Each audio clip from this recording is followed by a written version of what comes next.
இது Tamil Nadu health department சார்பாக வந்து இங்கே இந்த பிரச்சனை அமோனியா வாயு நடந்ததால் 24 மணி நேரமும் வந்து அந்த மக்கள் பாதிக்கப்பட்ட மக்களை வந்து சர்வே பண்ணோம் அப்படின்றதுக்காக நம்ம தமிழ்நாடு சார்பாக வந்து மெடிக்கல் டீம், தமிழ்நாடு அரசு டாக்டர்ஸு, நான் ஸ்டாஃப் நர்ஸ் எல்லாம் இங்கே இருக்கோம். இங்கே வந்து இருக்கிற மக்களுக்கு வந்து வைட்டல் ஸ்டேபிளாக இருக்கா, சுவாச அளவு, பிபி, பல்ஸ் எல்லாம் பார்த்து ஸ்டேபிளாக இருக்காங்களா இல்லையான்னு சொல்லிட்டு அப்சர்வேஷனில் வச்சிட்ருக்கோம். நம்மக்கிட்ட போதியமான மருந்து எல்லாம் இருக்குது.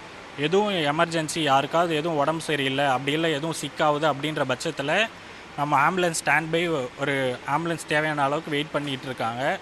எதுவும் ஒரு தொந்தரவு, எதுவும் ஒரு மூச்சுக்கொள்ளறு ஏற்படுது, அப்படி இல்லை வயிறு வலி ஏற்படுது அப்படின்னா உடனே நம்ம நியர்பை இருக்கிற பெரிய ஹாஸ்பிட்டலுக்கு ரெஃபர் பண்ணுறதுக்கே எல்லா ஏற்பாடும், முன்னெச்சரிக்கையும் எல்லாமே எடுத்து வச்சுருக்கோம். பேசிக்காக இங்கே வந்து 24 மணி நேரமும் அவங்கள வந்து அப்சர்வேஷன், அதாவது அவங்களுக்கு எதுவும் பிரச்சனை 24 மணி நேரத்துக்குள்ளே நடக்குதா அப்படின்றதுக்காக அவங்களுக்கு இங்கே வச்சு மானிட்டர் பண்ணிகிட்ருக்கோம். மொத்தம் வந்து ஒரு 142 பேர் இருக்காங்க சார். இதில் ஒரு மேல் ஃபீமேல் அப்படின்னு பார்த்தீங்கன்னா, மேல் ஒரு 84 இருக்காங்க, ஃபீமேல் ஒரு 58 பேர் இருக்காங்க.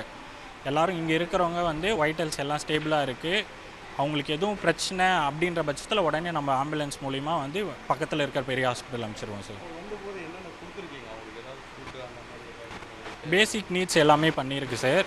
அது இல்லாமல் வந்து எல்லாரையும் வந்து ஸ்க்ரீன் பண்ணியிருக்கு. யாருக்காவது எதுவும் வந்து அந்த வாயு தாக்கத்தினால வந்து ஆக்சிஜன் லெவல் எதுவும் குறையுதா, அப்படி இல்லை பிபி எதுவும் அதிகமாகுதா அப்படின்னு எல்லாரையுமே பேசிக்காக ஸ்க்ரீன் பண்ணி, அதில் எதுவும் வந்து ஸ்க்ரீனிங்கில் எதுவும் வந்து அதிகமாகுது, இல்லை சுவாசம் கம்மியாக இருக்குது அப்படின்ற பட்சத்தில் உடனே நம்ம இது பெரிய ஹாஸ்பிட்டல் அனுப்பிச்சிடுவோம் சார்.